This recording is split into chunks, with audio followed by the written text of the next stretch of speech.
Welcome, everyone, and thank you for joining us. This is Startup Grind, and we are in February 2022. Thanks for being with us, and I'm honored today to have these wonderful guests. I'm going to give them a chance to introduce themselves and tell you a little bit about who they are, and then we'll start with some few questions that I have, and we'll just keep the conversation going to share your wonderful insights as we celebrate Black History Month. So with that, we'll start from my left to right with maybe Dr. Geneva Williams, if you don't mind introducing yourself, and then we'll keep going. Whoever's next, maybe Shaniece, and then maybe Warren. Well, thank you, Faris. It's a delight being with you and everyone else on this panel, and happy Black History Month to you as well, and all your listeners. And I'm Dr. Geneva Williams. I'm President and CEO of Dr. Geneva Speaks, and our companies help women be their best selves in life and business. And so that's primarily by giving themselves permission to pursue whatever their heart desires with competency, skill, leadership, and taking care of themselves. Thank you so much for the opportunity to be here as we celebrate Black History Month. My name is Shaniece Bennett. I'm a CPA and the founding principal of Accutrak Consulting and Accounting Services. We are a licensed CPA firm that provides financial management solutions to both government contractors, small businesses, as well as government agencies. And what we do that's a little different is we bring clarity to business owners and to nonprofits and to government agencies so that they can use their financials to make better decisions to thrive in the future. I'm happy to be here. Thank you. Great. Thank you, Faris and Startup Grind, for the invitation to speak today. Happy Black History Month. I am Warren Galloway. I'm the President and CEO of the National Microloan Conference. The National Microloan Conference is the nation's largest networking conference for entrepreneurs who are interested in accessing capital by meeting in one spot. All the microlenders, financial institutions, small business service agencies, municipalities, all the entities that can provide the support that they need in order to be successful. So I'm honored to be here today to talk about what we are doing that's great across this country. Thank you. Yeah, thank you all. And thanks for being here. It's really an honor to be the host of Startup Grind and especially to host you guys. So this is fun for me as well. So I will start with the first question. Maybe you could tell us your own entrepreneurial journey, you know, as you started your businesses, because I'm sure there are lots of grinds there, as well as, you know, maybe we'll start there and what, you know, maybe you could tell us your own journey and maybe add to it, why did you start it? Just maybe a synopsis, maybe 1 or 2 minutes. Sure, I'll give it a synopsis. For me, I back in 2005, I was the CRA manager for E-Trade Bank nationwide out of Arlington, Virginia. And just like a lot of people get in their corporate careers, they reached, well, for my case, I actually cracked that glass ceiling, but it was not fulfilling to me. And so I decided to leave corporate America and venture into the world of entrepreneurship, which required me to move back from Washington, D.C. to Detroit. I felt the best way for me to be successful as an entrepreneur is provide a consulting firm, a small business consulting firm, which I started back in 2005 upon my return. Started doing a lot of work with nonprofits, eventually started doing work with the state of Michigan, which I'm still doing work for the state of Michigan since then, providing coaching support to entrepreneurs through state agencies, business plan writing, feasibility studies, pursuing capital. In that journey, I got involved with some other entrepreneurial efforts. I launched a talk show last year called Doing Business with Warren Galloway. I started writing books. I've written 13 so far since 2016. And then I started working for TechTown Detroit, helping revitalize the east side of Detroit. And that's how my entrepreneurial effort started. I left corporate America and felt that really I had a chance to make greater impact by coming back home to Detroit. And trust me, I love what I do because the impact that I'm making is changing or providing economic redevelopment in our low to moderate income communities and provide employment opportunities for those who live in those neighborhoods. Share my journey. The definition of grassroots is a good synopsis of how Accutrak was started. Pretty much like Warren, I come out of corporate America and with a finance background. And my background was in corporate finance, having to make an impact on what I thought was just a small impact on a bigger picture. Hence, that's where Accutrak was born. There's so many moving parts to a business. And ultimately, as a small business owner, every decision that we make or that you make is going to impact your business. But sometimes we get so narrow focused in either on our specialty or on our operations that we miss that. And one of the things that bothered me, or the need I saw, was there are a lot of capable, viable small businesses who have aspirations to grow and thrive, but they lack some of the back office expertise, specifically in the financial management and the accounting realm. We talk about access to capital with Warren. One of the number one challenges folks have is just qualifying, and qualifying being preparing the documentations for it. So I started my firm as a one person, initially working for Department of Transportation contractors and construction contractors. And based on their growth and their needs, we grew with them. We became a federal contractor because of a lot of our Michigan Department of Transportation clients were starting to work on projects with federal funds. We found out that the government also purchased accounting services. So we grew with them. I will say one of the challenges that I face and a lot of the small businesses face is that we wear too many hats out of necessity. But at some point in time, we, including myself, need to make the investment in others that can help propel our business to another level. Yes, we wear multiple hats out of necessity, but when I learned to delegate and outsource, the company started to grow a lot faster. So while we were grassroots operations and we grew strategically, at some point in time, in order to master the growth and to thrive, I am going to recommend, and I learned this the hard way, that you have to delegate. Stay in your lane to some extent, but it's okay to wear multiple hats for a little while. But in order for your business to grow and thrive, at some point in time, you will have to delegate and outsource to some professionals. Well, yes. So I'm a late life entrepreneur. In my 60s, I decided to leave a long career in the nonprofit leader. So I headed United Way, I worked in philanthropy, just lots of nonprofit work. And I wanted to really have the opportunity to have a larger platform to share what I had learned in terms of leadership, transformation, and working with others to create something different in their communities and neighborhoods. And I also wanted to do that work with individuals. Folk were coming to me and saying, well, you know, we've done such great work working on this neighborhood project or raising millions of dollars for various community issues. How can we work with individuals more? And I really got the bug about that. And so I decided to step into a world that I knew absolutely nothing about. At least that's what I thought in the beginning. Later on, I discovered so many transferable skills that I had, which is a thing that I love to tell entrepreneurs. Look inside of yourself and what you've done in the past, and you can use them in your new business.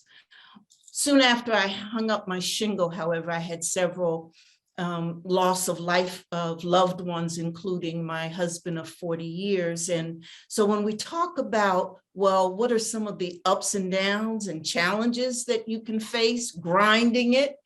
As an entrepreneur, I faced a lot of them, and they taught me, though, how to run a successful business.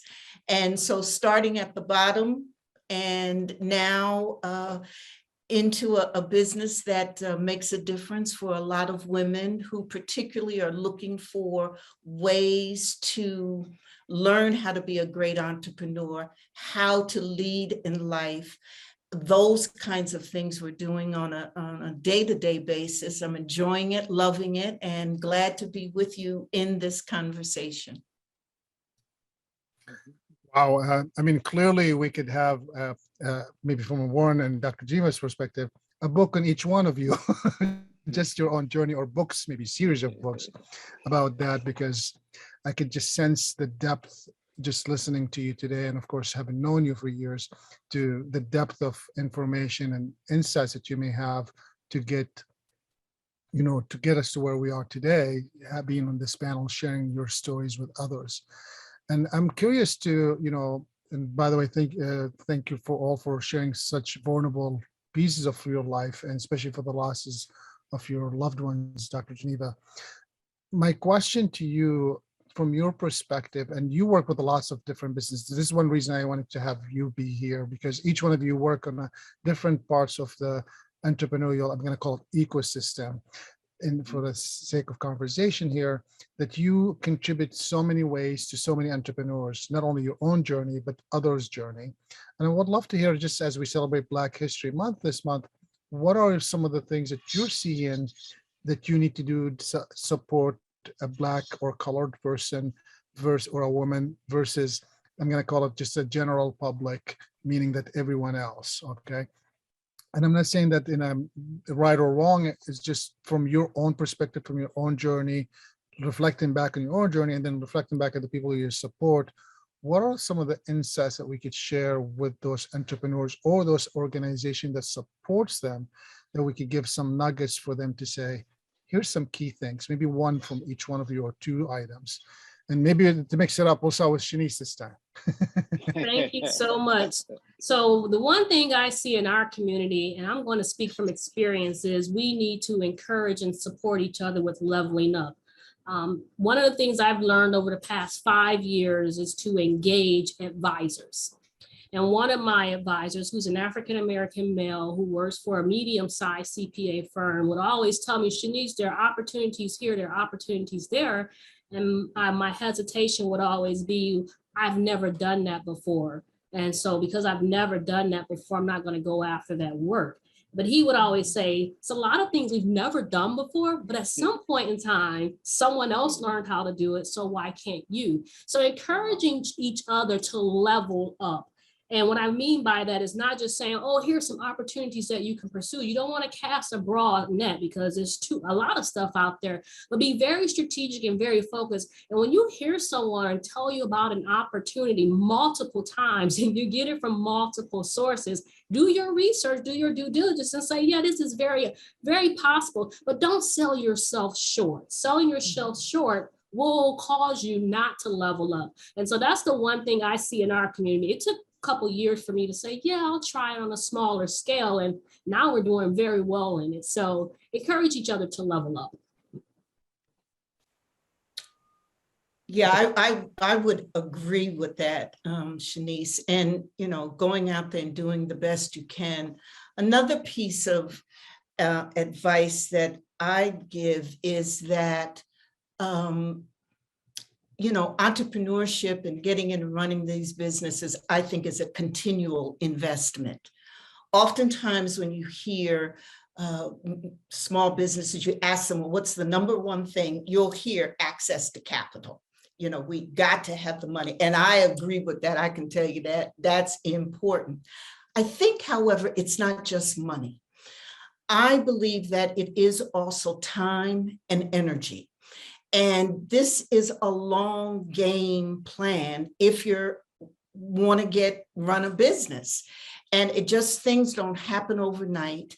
And you got to find the energy and the time to look for funds, to get your business systems in place, to get a bookkeeper, to find things that you have to plow into your business. And it doesn't just happen overnight. And we know that more Black women are getting into business. It's the fastest growing segment of the population getting into business. And we don't want them to stop because of lack of capital only, that they have to realize that, yes, you're going to have to look for that money, but you're going to have to do it on a continual basis. And there are a lot of things that you do that you don't automatically see return on right away. So you have to invest the time in knowing your network. You have to invest the time in building a staff. You have to invest the time in taking care of yourself. Those things often have nothing to do with actually getting more money into your business, but they're very important. Yes, you have to spend the time fundraising and getting capital, but it's the time and the energy that you need as well. Yeah, Wow.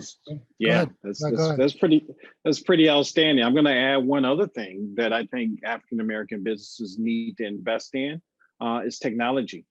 And I say technology because the pandemic has shown that if our traditional brick and mortar businesses, especially a lot of legacy businesses that are in the community, do not utilize technology, they will not survive something like a pandemic. We saw at the beginning of the pandemic that if you did not have a website, an active website, not just a landing page, if you did not use delivery services like restaurants, Uber Eats, and things like that, that when the pandemic shut down the economy, your business shut down as well. And there was no guarantee that you were going to reopen.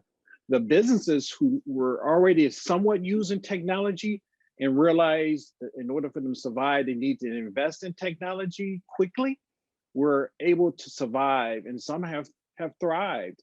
And what is being created as a result of the pandemic is something called a tech-enabled business, which means that you can have your traditional brick and mortar business, but they can become tech-enabled because now they're using technology to grow their business, or what I would consider to be create a new revenue stream that they will continue to make money from beyond the pandemic. So technology is important, and add social media to that. You have to have a well-developed marketing plan that includes utilizing technology to create or grow technology-based revenue streams for your business. So to me, that's has become very important for our businesses to survive and thrive.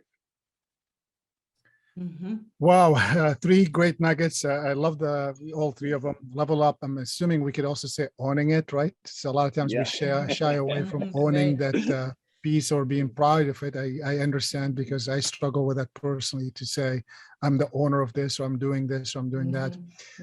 As a community, I think generally speaking, colored individuals as well as minority individuals think that they're coming across as bragging when they're speaking about their work, and in reality, you're just sharing information about the accomplishment that you've been able to do.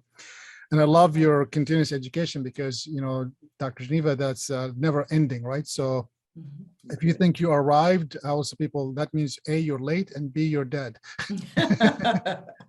Or maybe both.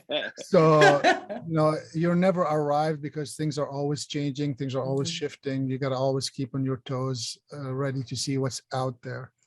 And the technology, Warren, with what you're doing, and I think this is why I want to have three of you, because you somewhat give a complete picture of what a business would take to start and grind and keep going, and a small business to thrive. You need the leadership, you need the coaching piece, you need the finances, but you also need to know how to communicate articulate your story for funding or other needs that you may need. So all three of you, you know, of course, ISM potentially, coaching and training and management, could really provide amazing opportunities for the community in large, with the different components that we, you know, each one of you providing.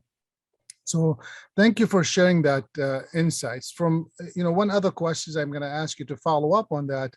What have you done to enhance some of these three components within the community that you feel have moved the community forward to, I'm going to call it, to bridge the gap, to be more of the mainstream? So therefore, when they're applying for funding, their application is not overlooked at just because of who they are, or what, or their background, or their skin color, or when they're stepping up to own the business and, you know, leveling up for it, that there's enough support in the back end to help them understand that, yes, you could do this, and no, it's okay to make mistakes, right? I hear that a lot especially in the women conversation, that a lot of times they might say, I'm sorry I did this. In reality, most times you don't even need to be sorry for anything. It's just what you did is what you did, and work was done. So I'm curious here from your perspective, what are you seeing that you're doing, and what do you see the trending happening that potentially we should, highlight or maybe shed a light on to fix it? So if you don't mind, I want to go ahead because you mentioned accessing capital. I do a lot of training on teaching people how to become successful in applying for microlending funding. And I actually wrote a book, How to Successfully Apply for a Microloan. And what I created was 14 steps that a business owner would, and I call them steps, but really 14 questions that an entrepreneur will ask of a lender to see if that lender is a good fit for the loan that they need. You say, well, why is that important? One, I don't want people spinning their wheels, going and applying just to be applying to try to get money.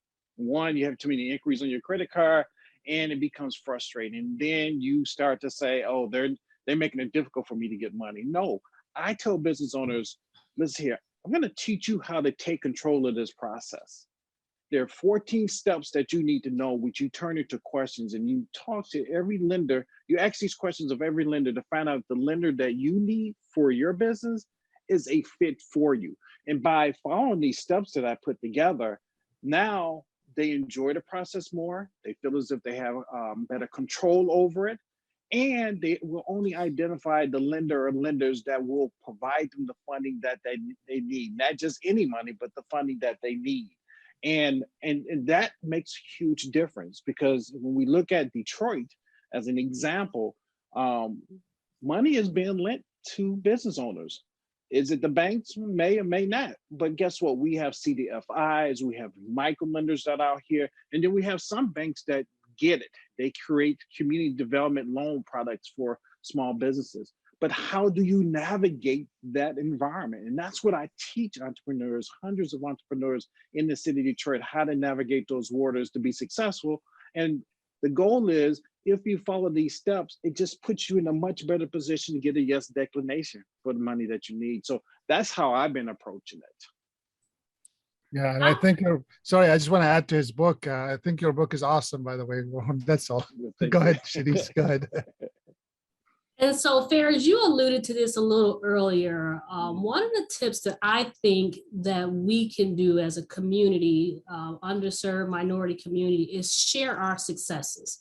And Faris, you mentioned a little earlier how sometimes we as owners try not to brag, but at the same time, I feel like if we share our successes, we motivate others to do the same thing, or we motivate others to take advantage of and complete the steps that Warren is telling us about. We hear so much about the roadblocks. We hear so much about the block or constraints that we have to grow our businesses, to get access to capital. But there's some of us out here who are doing it. And I'm not saying just us. I work with small businesses. There are a lot of small businesses across multiple industries, startup businesses, businesses in second and third generations that are still getting access to capital. And I think if we hear more of those positive stories, we begin to spread the motivation, we begin to spread the positivity, and we begin to motivate and encourage others and give them the foresight to say that, yes, this is possible. Yeah, we know about the constraints, folks. We hear about it all the time. But there are some small businesses who are actually growing, starting with the CDFIs and then eventually what I consider graduating to a commercial loan. Share those success stories. Some of us need to hear that in order for us to pursue and take the same steps. I agree. I also think it's important for us to make sure that entrepreneurs understand the importance of investing in themselves as people, as individuals. You know, if you're an entrepreneur, particularly, a small business owner, you are your brand. And so how you portray yourself, how you take care of yourself, what you say about yourself, your confidence, all of that is part of the packaging. And if you were on a shelf as a product, as an entrepreneur, you want to look the best, you want to feel good, and you want to do good in your community, which I think is that other important part that we can help entrepreneurs understand the value that they bring by being an entrepreneur, a small business owner in their communities. Because what the research tells us is that particularly Black business folk who are in communities often mentor in their communities and are active in their communities. So it has a ripple effect. So all of this has to do, I believe, with investing in yourself. Now, I've spent some of the coaching that I do is around this whole area about the ROI, the return on investment is in you. And I've done trainings with AARP nationally as they encourage folk to get into starting a new business, starting a new career, and getting into those turning points in life where you really want to look at yourself and think about your vision and your goals and how you're influencing and how you take care of yourself. So I think more and more, as Shaniece was saying, telling the success stories and also looking deep into how people take care of themselves and others and are providing that self-care. Because, you know, Faris, we as entrepreneurs, we can't just take care of everyone else and run our business. We have to find the ability to drink while we pour. That is, renew ourselves while we're giving into others, while we're running our businesses, while we're selling our products. And we need to figure out how to do both, and we can. And I think it's important not only for us as individuals, but what we give back to the community.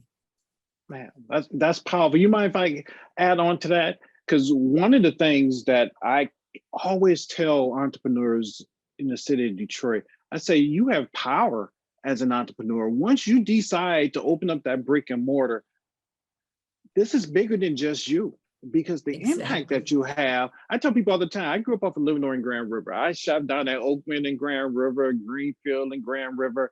And back then you had the JCPenney's, you had the Sears, you had Cunningham Drugs, you had all these big box retailers who were located in these business corridors. They no longer exist in Detroit.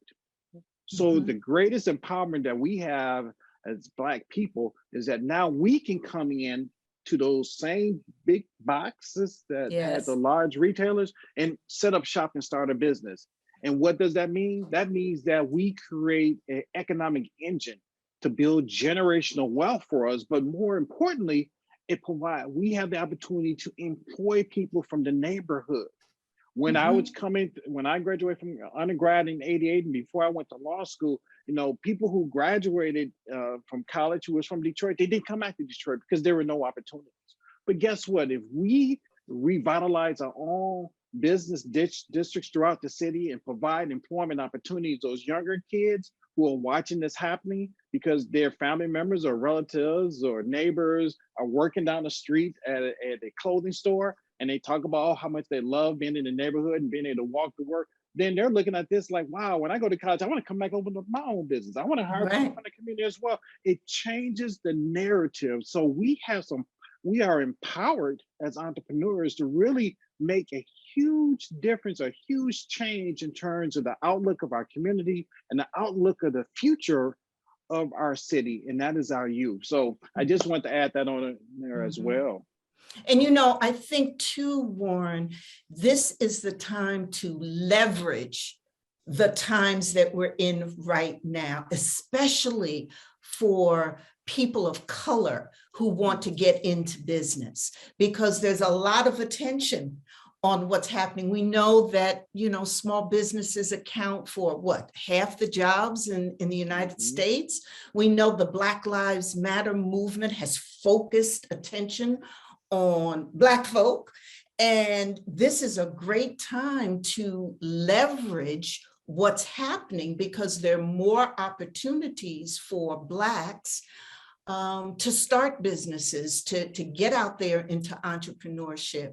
And I think as we talk about these subjects about how do you successfully run a business, how do you maintain a business, that on that table, when we lay out these things, that we not only talk about the need to access capital, we also talk about these things that you mentioned about, the social value and what it means to be seen as a Black person, particularly a Black woman in a community running a business. We need to talk about that. We need to teach entrepreneurs that, listen, ready is a lie, that you need to just get it done, step out there. You're never going to be ready. Getting it done is better than perfect. These kinds of practical things that happen every day, because we as entrepreneurs, that's what we do. We solve problems every day. And I think we need to talk more and more to entrepreneurs about what really happens on a day-to-day basis in these businesses. And I tell our entrepreneurs as well, is that you don't have to do this journey alone. There are supportive agencies out there, free of very low cost, who will provide you support, whether it's a Tech Town Detroit or a Prosper Us or Build Institute over there with Regina Ann Campbell. There's Access that's available as well. We have a County Aid Society. There are entities out there to support these entrepreneurs. But there's one other thing that I learned from doing years of work with the state of Michigan. There are incentive programs that as entrepreneurs, we do not take advantage of. When Meyer comes into Detroit, they ask for every single incentive that they can get from the city, county, and state, and anything nationally. What I mean by that is some of these same incentives, and unfortunately, a lot of entrepreneurs don't know that they can tap into these resources. But some of the same incentives, small, upstart, brick and mortar businesses can take advantage of. And I'll give you an example of some.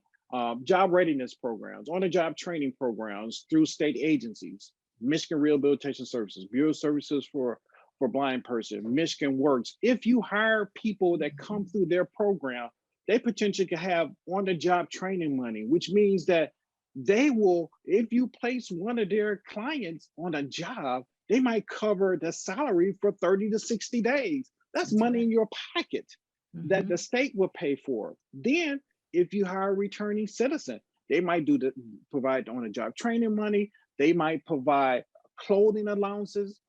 They might provide adaptive equipment for them to be successful in there. They might provide a job coach. And then on the back end, you might get some tax incentives.